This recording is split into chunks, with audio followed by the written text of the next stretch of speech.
दोस्तों, आपने कई बार ऐसा सुना होगा कि अमेरिका, कनाडा, यहाँ पर कई सारे ऐसे कल्ट्स हैं जो वैम्पायर्स में बिलीव करते हैं और ये एक ऐसे खुदा को मानते हैं जो खुद शायद वैम्पायर है या फिर कोई ऐसी ही इविल एंटिटी है। लेकिन आज भी ये कॉन्सेप्ट ऐसा है जिसके ऊपर कोई डिटेल्ड स्टडी अवेलेबल नहीं है इंटरनेट पे। हम सिर्फ वेब सीरीज और मूवीज को देखकर इन चीजों का अंदाजा लगा पाते हैं। लेकिन आज की ये कहानी आपके सोच के तरीके को बदल देगी, वैम्पायर्स पर आपकी नॉलेज को हिला करके रख देगी।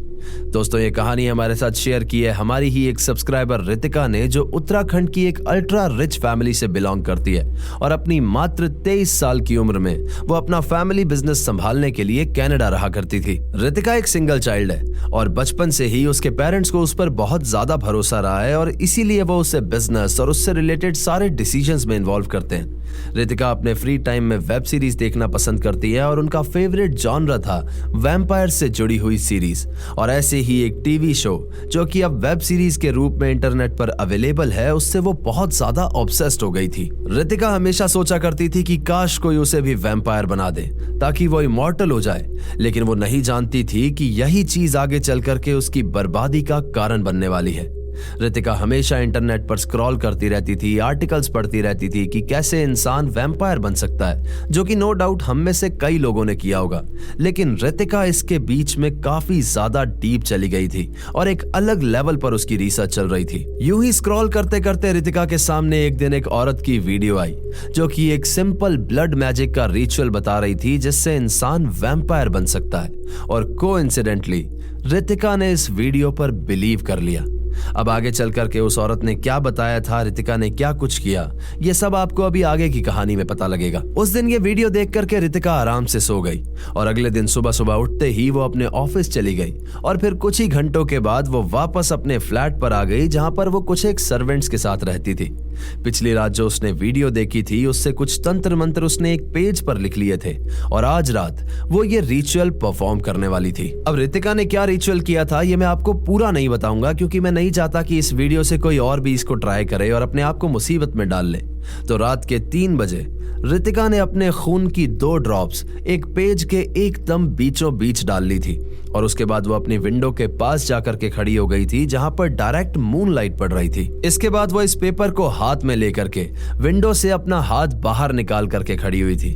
रात के 3 बजे हुए थे और वो उस औरत के बताए हुए तंत्र मंत्र यहाँ पर चांट कर रही थी। शुरुआत के 5 मिनट में कुछ नहीं हुआ, लेकिन फिर अचानक से एक तेज हवा का झोंका आया और उसके हाथ से वो कागज उड़ करके गायब हो गया। उसने आसपास देखा, नीचे देखा, हवा में देखा, लेकिन उसे कागज कहीं पर नहीं दिखा। यह सब कुछ इतनी ज्यादा तेजी में हुआ था कि उसकी आंखों के सामने से कागज कब गायब हुआ उसे कुछ भी नहीं पता लगा।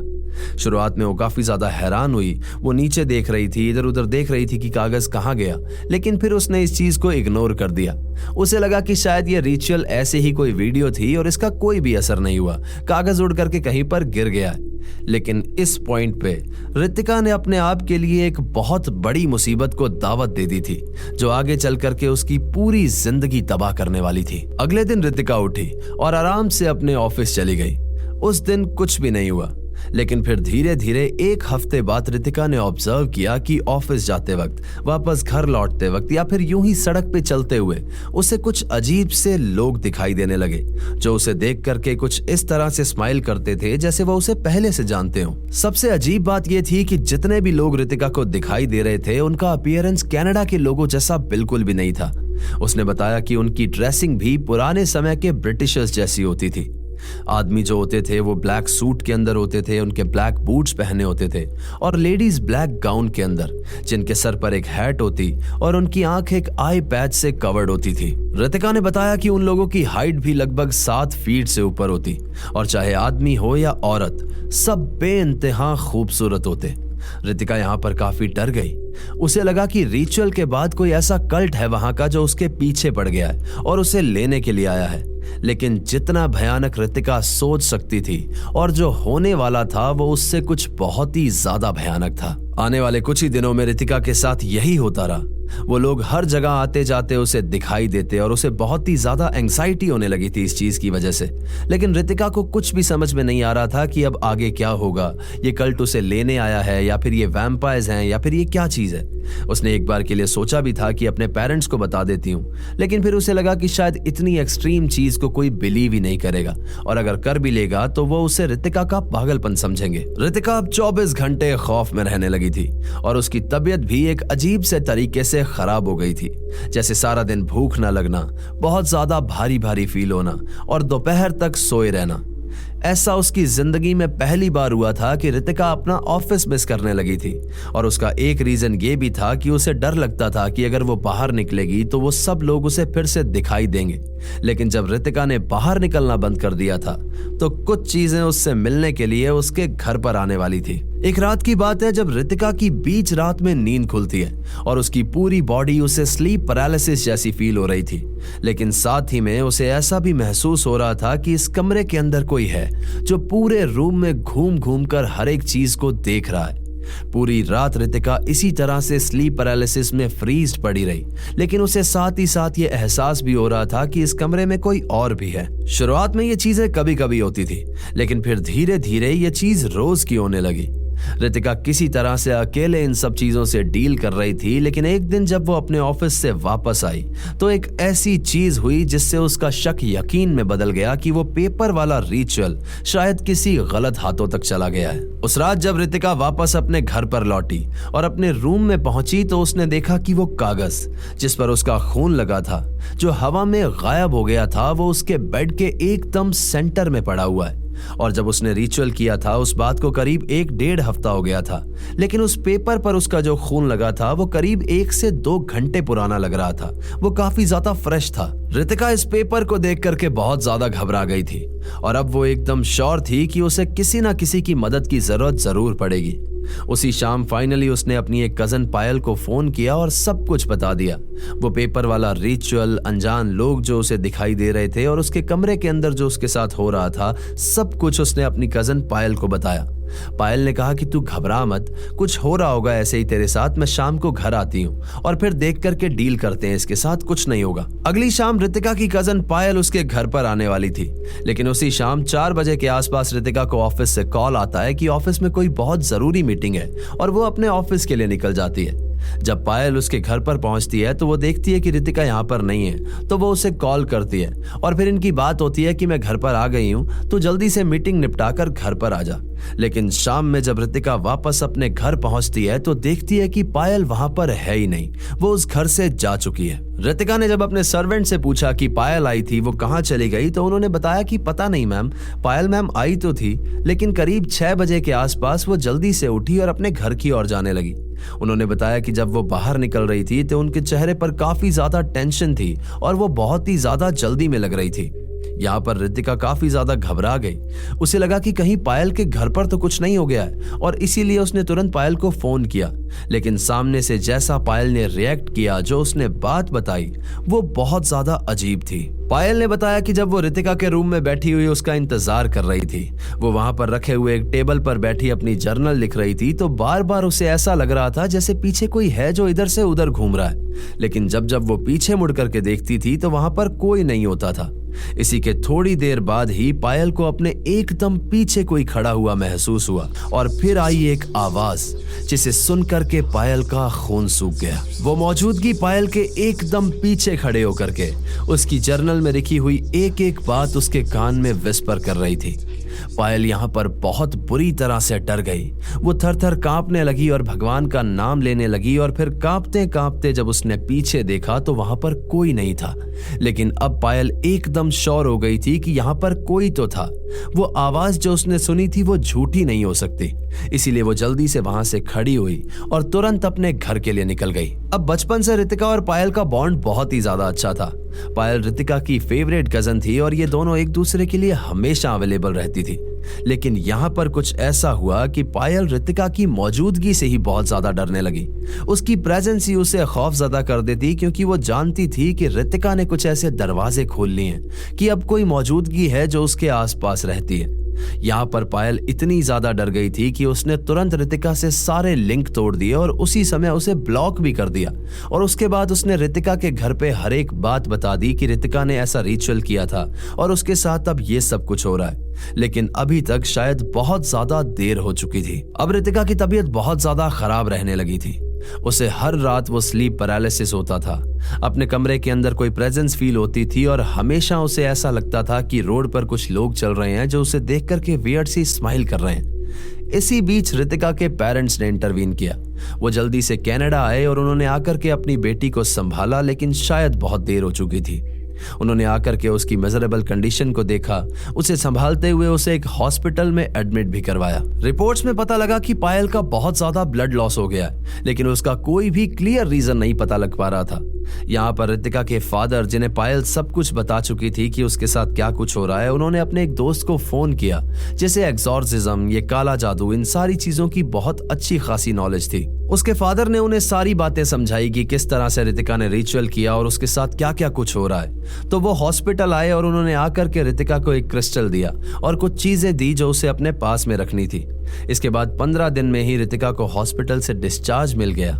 लेकिन आपकी और हमारी तरह उसके पेरेंट्स को भी यही लग रहा था कि यहाँ पर बला टल गई है, लेकिन जिन चीजों को रितिका ने इनवाइट कर लिया था वो यहीं पर रुकने वाली नहीं थी। हॉस्पिटल से लौटने के बाद रितिका की लाइफ एकदम नॉर्मल चल रही थी, लेकिन फिर उसने धीरे धीरे खाना छोड़ दिया। जो रितिका इतनी ज्यादा हंसमुख थी, सबसे इतने ज्यादा प्यार से बात करती थी, उसने बोलना ही छोड़ दिया था। सबको लग रहा था कि शायद हॉस्पिटल से लौटने के इफेक्ट्स हैं, वो बहुत ज्यादा ट्रॉमेटाइज्ड है, लेकिन बात यहाँ पर कुछ और ही थी और आगे चल करके कंडीशन बहुत ही ज्यादा खराब हो गई। अब रितिका और उसकी फैमिली काफी ज्यादा मॉडर्न है और इनके यहाँ पर ड्रिंक करना काफी नॉर्मल बात है, लेकिन एक लिमिट तक, क्योंकि लिमिट से ज्यादा कोई पीता भी नहीं था। पर अचानक से एक दिन रितिका ने बहुत ज्यादा ड्रिंक करना शुरू कर दिया। एक दिन वो सुबह उठ करके अपने रूम से बाहर आई और सामने पड़ा ब्रेकफास्ट और जूस छोड़ करके उसने वाइन पीना शुरू किया। उसके पेरेंट्स यहाँ पर काफी ज्यादा हैरान हुए, लेकिन उन्होंने रितिका को कुछ नहीं कहा, क्योंकि एक ग्लास के बाद रितिका रुक गई। लेकिन फिर आने वाले समय में ये एक ग्लास 2, 3, 4 ग्लास में बदला और फिर समय के साथ पूरी बॉटल में बदलने लगा। कभी कभी वो विस्की पीने लगती, बहुत थोड़ा सा पानी डाल करके, जिससे बस उसे वो कड़वी ना लगे। उसके पेरेंट्स यहाँ पर उसे रोकने की कोशिश करते, लेकिन वो या तो बहुत जिद करके पी लेती या फिर कोई ऐसी जगह ढूंढ करके बैठ करके पीने लगती कि उसे कोई रोक ना सके, और फिर उसकी भी वो पूरी बॉटल पी जाती थी। सब कुछ करके देख लिया, लेकिन रितिका की शराब नहीं छूट रही थी। देखते ही देखते रितिका ने खाना पीना छोड़ दिया और अब वो सिर्फ शराब के ऊपर जिंदा थी। इसी बीच में उसके पेरेंट्स का कभी कनाडा आना हो जाता था, कभी बिजनेस के चलते वो घर चले जाते थे, लेकिन रितिका का शराब का सिलसिला यूं ही चल रहा था। इसी बीच रितिका की स्लीप पैरालिसिस की साइकिल भी फिर से शुरू हो गई। उसे अपने कमरे में बहुत ज्यादा डर लगता था और फिर इसी डर को कम करने के लिए वो 24 घंटे नशे में धुत रहती थी। इसके बाद वही हुआ जो कोई भी ज्यादा शराब पीने वाले इंसान के साथ होता है। रितिका की किडनीज में प्रॉब्लम आने लगी और इसी के चलते उसे हॉस्पिटल में एडमिट करवाया गया। यहाँ पर उसके फादर ने फिर से अपने एक दोस्त को कॉल किया जो ये तंत्र मंत्र और एक्सॉर्सिज्म जैसी चीजों में बहुत ज्यादा नॉलेज रखता था और वो दुबई से था, लेकिन किस्मत से इस समय वो कनाडा में था। उसके फादर ने जब उन्हें वो सारी बात बताई कि रितिका ने क्या कुछ किया है, उसके साथ क्या क्या हो रहा है, तो वो बहुत ज्यादा डर गए और उसके कुछ ही देर के बाद वो जल्दी से हॉस्पिटल में आए। इसके बाद उन्होंने भी रितिका को कुछ स्लिप्स दी और उससे कहा कि रोज एक स्लिप खोलनी है और उस पर लिखा हुआ मंत्र चांट करना है। उन्होंने भी रितिका को एक क्रिस्टल दिया, उसके गले में कुछ पहनाया और उसके सर पर हाथ रख करके उन्होंने वहां पर कुछ दुआएं भी पढ़ी। इससे रितिका को डर लगना तो कम हो गया था, लेकिन हालत इतनी ज्यादा खराब हो गई थी कि मात्र 24 साल की उम्र में रितिका की दोनों किडनीज को ट्रांसप्लांट करना पड़ा और हॉस्पिटल की रिपोर्ट से फिर से यही सामने आया कि उसको फिर से बहुत ज्यादा ब्लड लॉस हो रहा है, जैसे कोई अननोन चीज उसका खून चूस रही हो। ट्रांसप्लांट के बाद वो दुबई वाले अंकल ने कहा कि रितिका अब कनाडा नहीं रह सकती और फाइनली उसे इंडिया भेज दिया गया, जहां पर वो ज्यादा सेफ थी। रितिका का कहना है कि आज भी हफ्ते में करीब एक आध बार तो उसके साथ ऐसा हो ही जाता है कि वो स्लीप पैरालिसिस वाली चीज उसके साथ फिर से होती है और फिर से उसे अपने कमरे के अंदर किसी मौजूदगी का एहसास होता है। शुरुआत में उसे इन सब चीजों से बहुत ज्यादा डर लगता था, लेकिन रितिका का कहना है कि यह सब कुछ सहन करते करते उसे इतना समय हो गया है कि यह चीज उसके लिए अब नॉर्मल हो गई है। रितिका ने बताया कि उसके शरीर के अंदर उसे एक अजीब सी एनर्जी आज भी फील होती है, जैसे कोई चीज है जो उससे कनेक्टेड है, जैसे कोई चीज है जो उसे कैप्चर करने के बहुत ज्यादा नजदीक है। आज रितिका अपने उत्तराखंड वाले घर में रहती है, लेकिन उसका स्लीप, उसकी डाइट, उसका स्केड्यूल सब कुछ फिक्स्ड है और उसका एक ब्राइट फ्यूचर शायद एक कमरे में बंद होकर के रह गया है। दोस्तों, जब रितिका ने मेरे साथ ये कहानी शेयर की थी तो मैं भी पूरी तरह से इस पर बिलीव नहीं कर पा रहा था और अभी भी मैं बहुत ज्यादा डाइसी हूं कि ऐसा हो सकता है या नहीं, क्योंकि मैंने भी ये चीज पहली बार सुनी है। आपका क्या विचार है इस पर, आप हमें कमेंट सेक्शन में जरूर बता सकते हैं।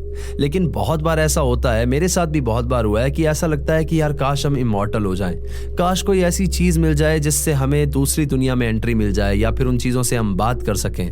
लेकिन ये शायद इंसान की सबसे बड़ी गलती होती है और यही चीज नहीं करनी होती है। दोस्तों, हमारी मदर, हमारे दोस्त, हमारी फैमिली, आप सबकी दुआओं से आज हम हमारे स्टूडियो में बैठ करके शूट कर रहे हैं और फाइनली हमने स्टूडियो बना लिया है। लेकिन इसके बैकग्राउंड से रिलेटेड बहुत सारी चीजें अभी सॉर्ट होना बाकी हैं जो जल्दी हो जाएंगी और फिर हम एक नया चैनल लेकर के भी आप सबके सामने आएंगे। आपका सपोर्ट, आपकी दुआओं के लिए बहुत बहुत शुक्रिया दोस्तों।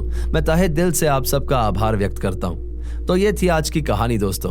कहानी आपको कैसे लगी मुझे कमेंट करके जरूर बताइएगा और अगर आपको वीडियो पसंद आई है तो इसे लाइक कर दें, हाइप कर दें और अपने कमजोर दिल वाले दोस्तों के साथ शेयर कर दें। चैनल अगर अभी तक सब्सक्राइब नहीं किया है तो इसे सब्सक्राइब कर लो, वहां पर एक बेल आइकन होगा उसे प्रेस कर देना ताकि आगे आने वाले समय में मैं जो रियल लाइफ इंसिडेंट्स पर कहानियां लेकर के आऊंगा वो सबसे पहले आप तक पहुंचती रहें।